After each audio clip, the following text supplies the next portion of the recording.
दोस्तों नमस्कार। James scholar English spoken class में आपका बहुत बहुत स्वागत है। फिफ्थ डे इंग्लिश में हम प्रोनाउन के बारे में बात करेंगे। प्रोनाउन सर्वनाम। प्रोनाउन का अर्थ है फॉर ए नाउन, संज्ञा के बदले। अतः जो शब्द नाउन के बदले प्रयोग हो उसे हम प्रोनाउन कहते हैं। For example, Rita is a good girl. Rita noun है, उसकी जगह पे हम सी का प्रयोग कर सकते हैं। सी प्रोनाउन है। Rita is a good girl, she is a good girl.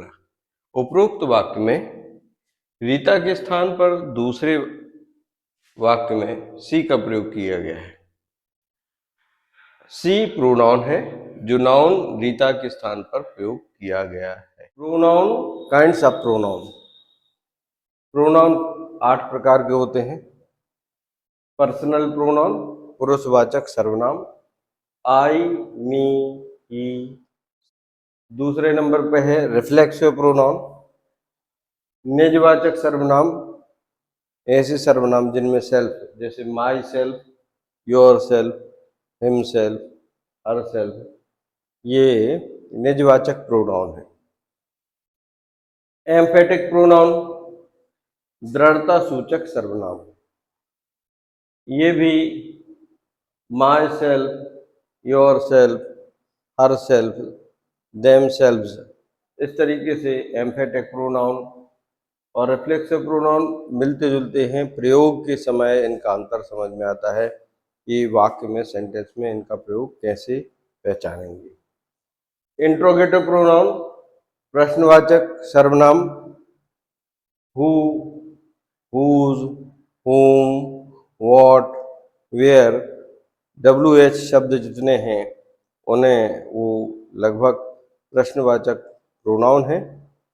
इनका भी प्रयोग करते समय जब ये वाक्य के आगे आए, क्या से इनका हिंदी निकले तो प्रश्नवाचक प्रोनाउन, प्रश्नवाचक सर्वनाम होते हैं।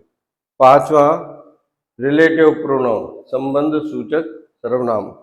Who, which, what, that. 6वां डिमॉन्स्ट्रेटिव प्रोनाउन, संकेतवाचक सर्वनाम। ऐसे सर्वनाम को हम ऐसे हाथ दिखा के दिस, दैट, दीज, दोज, इस टाइप के हम प्रयोग करते हैं। This, that, each, either, neither. 7th indefinite pronoun, अनिश्चयवाचक सर्वनाम। Some, anyone, none, other. और 8वां डिस्ट्रीब्यूटिव प्रोनाउन, विभागवाचक सर्वनाम। Each, either, neither. Personal pronoun English spoken में बहुत महत्वपूर्ण प्रोनाउन का पार्ट है।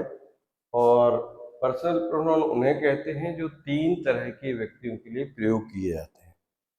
फर्स्ट पर्सन, बोलने वाले के लिए। सेकंड पर्सन, जिसे बोला जाए। थर्ड पर्सन, जिसके बारे में बोला जाए। इन्हें बहुत उपयोगी नहीं है, बोलते समय हमें आदत पड़ जाती है, मगर समझना जरूरी है। पर्सनल प्रोनाउन जिनका हम सेंटेंस बनाने में प्रयोग करते हैं, उसका यह चार्ट है। ये सरल तरीका है याद रखने का। प्रोनाउन के साथ में नंबर, केस, पर्सन ये जुड़ जाते हैं। फर्स्ट पर्सन में 2 प्रोनाउन होते हैं, सिंगुलर और plural. I and we. I यानी मैं, वी यानी हम।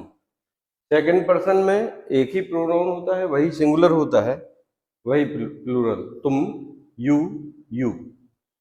थर्ड पर्सन में लड़के के लिए ही, वह, लड़की के लिए शी, वह, और इट, वह, जानवर है किसी वस्तु के लिए, इसका प्लूरल दे होता है। ऑब्जेक्टिव केस में फर्स्ट पर्सन में मी, आई का मी हो जाता है, मी मुझे, वी का अस, यू का यू, और ही का हिम, सी का हर, इट का इट, दे का देम। पजेसिव केस अधिकरण कारक, जैसे आई का ऑब्जेक्टिव केस मी, तो possessive case my. We, we nominative case है, objective case us, possessive case our, we, us, our. Second person में you, nominative case, objective case भी you, possessive case your.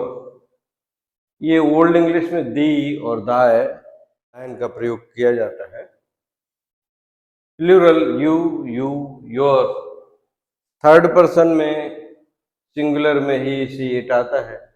Objective case him, her, it हो जाता है। Possessive case ही का his, सी का हर, it का it's, hers. Plural में ही, सी, इट के लिए प्लूरल दे होता है। ऑब्जेक्टिव केस देम होता है। पजेसिव केस देयर होता है। ये बहुत उपयोगी चार्ट है, इसको हमें कंठस्थ करना है।